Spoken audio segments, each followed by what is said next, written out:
नमस्कार प्रिय छात्रों, प्रश्नावली 9.1 का ये बोर्ड में आया प्रश्न है। प्रश्न बोर्ड 2009 में आया है, उसके बाद भी आया है 15 में। तो देखिए प्रश्न है, भूमि पर किसी बिंदु से एक हवाई जहाज का उन्नयन कोण 60 अंश है। किसी बिंदु से, भूमि पे कोई बिंदु है सी और यहाँ से एक हवाई जहाज यहाँ पे उड़ रहा है, इसका उन्नयन कोण 60 अंश है। ये 60 अंश का है। 15 सेकंड की उड़ान के बाद उन्नयन कोण बदलकर 30 अंश हो जाता है। यानी कि ये जो हवाई जहाज जो यहाँ उड़ रहा था, ये 15 सेकंड में उड़ के यहाँ पहुँच गया, और जब यहाँ पहुँच गया तो इसका इसी बिंदु से उन्नयन कोण 30 अंश का हो गया। यानी इस जगह का उन्नयन कोण 30 अंश हो जाता है। यदि हवाई जहाज 1500√3 मीटर की नियत ऊंचाई पर उड़ रहा है, यानी उसकी जो ऊंचाई है वो बिल्कुल बदलती नहीं है, वो 1500√3 मीटर यहाँ भी थी और 1500√3 मीटर यहाँ भी थी। भूमि से नियत ऊंचाई पर उड़ रहा है, तो हवाई जहाज की चाल किलोमीटर प्रति घंटा में ज्ञात कीजिए। हमें उसकी वो कितनी, यहाँ से यहाँ तक की दूरी उसने 15 सेकंड में तय की, तो वो ये कह रहा है कि उसकी जो हवाई जहाज की चाल है वो कितनी थी। तो हमें क्या है, हमने टारगेट बना लिया कि हमें ये तो पता ही है कि 15 सेकंड में यहाँ से यहाँ तक गया, तो ये कितनी दूरी गया। अगर हमें दूरी का पता चल जाएगा तो हमें पता है चाल बराबर दूरी बटे समय होता है, तो दूरी का पता चल जाएगा तो समय है हमारे पास 15 सेकंड, उससे भाग कर देंगे, इसकी हवाई जहाज की चाल आ जाएगी। तो देखिए हम कैसे करते हैं। सबसे पहले हमने हल्का सा लिख दिया, क्या दिया है, माना 15 सेकंड में तय दूरी ए बराबर बी डी। ये जो ए है, अगर हम ये जो खींचे लंब, तो ये बी डी के बराबर है, हमने उसको वाई मान लिया। और बी सी बराबर एक्स, यहाँ से यहाँ तक की दूरी को एक्स माना।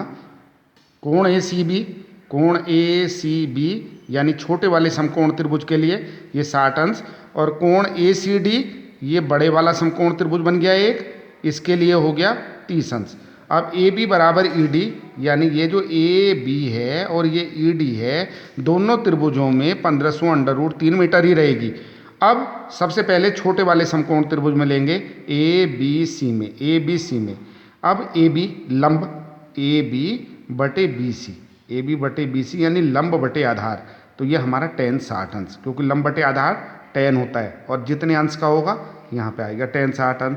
यह tan 60 अंश का मान √3 और ए बी का मान 1500√3, यानी इस ए बी की ऊंचाई 1500√3 है, बटे बी सी हमने x मानी है तो यहाँ पे x लिख दिया। अब हमने इसकी इधर को गुणा कर दिया, क्रॉस मल्टीप्लिकेशन, इसके नीचे कुछ नहीं है तो ये 1 लिख दिया। अब इसका गुणा इधर किया √3x, और ये 1500√3 का 1 में किया, ये आया x बराबर 1500√3, ये है, ये बटे में आ गया।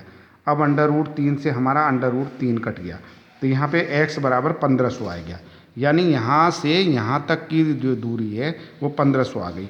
अब समकोण त्रिभुज ई सी डी में, ई सी डी यानी ये कहो ई डी सी कहो या ई सी डी कहो, ये बड़ा वाला जो समकोण त्रिभुज। अब इसमें ई डी बटे सी डी।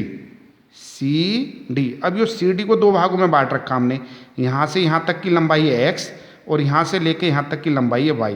तो इसकी जगह पर हम सी डी की जगह पे x + y लिख देंगे, यानी x + y।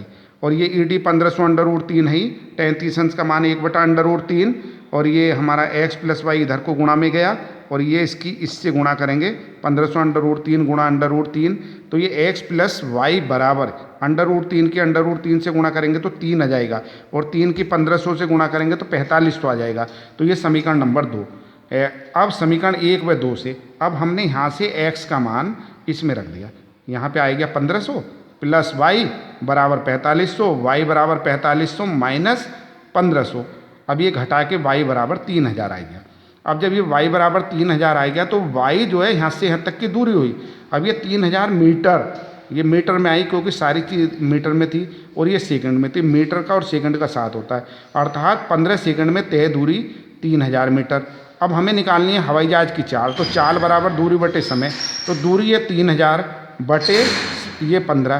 तो लेकिन ये जो चाल है हमारी, ऊपर वाली तो ये इकाई मीटर है और नीचे वाली इकाई हमारी सेकंड है, ये सेकंड है।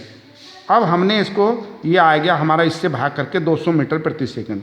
अगर 200 मीटर प्रति सेकंड को उसने कहा है कि चाल किलोमीटर प्रति घंटा में ज्ञात कीजिए, तो 200 मीटर प्रति सेकंड को किलोमीटर प्रति घंटा में बदलने के लिए हम गुणा करेंगे 200 गुणा 60 बटे। अब ये कैसे आता है मैं एक हल्का सा आपको बताने का प्रयास करता हूँ। जैसे ये 200 मीटर प्रति सेकंड है, यानी 200 मीटर एक सेकंड में।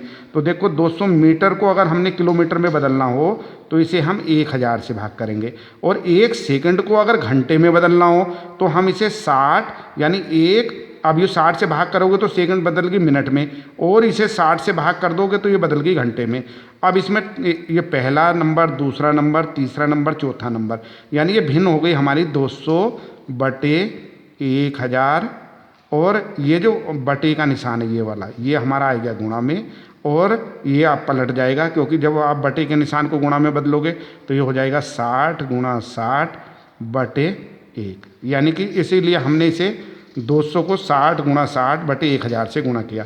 यानी आप उसे मौखिक याद भी कर सकते हो कि मीटर प्रति सेकंड को उसमें किलोमीटर प्रति घंटे में बदलना हो तो 60 गुणा 60 इससे गुणा करेंगे। अब इसको हम काट सकते हैं, इससे इसको काट दिया, इससे इसको काट दिया, इससे इसको, और ये हमने काट दिया। 6 चंग 36 और 36 दूनी 72, और ये वाला जीरो आएगा 720 किलोमीटर प्रति घंटा। अतः हवाई जहाज़ की चाल 720 किलोमीटर प्रति घंटा। आंसर। धन्यवाद।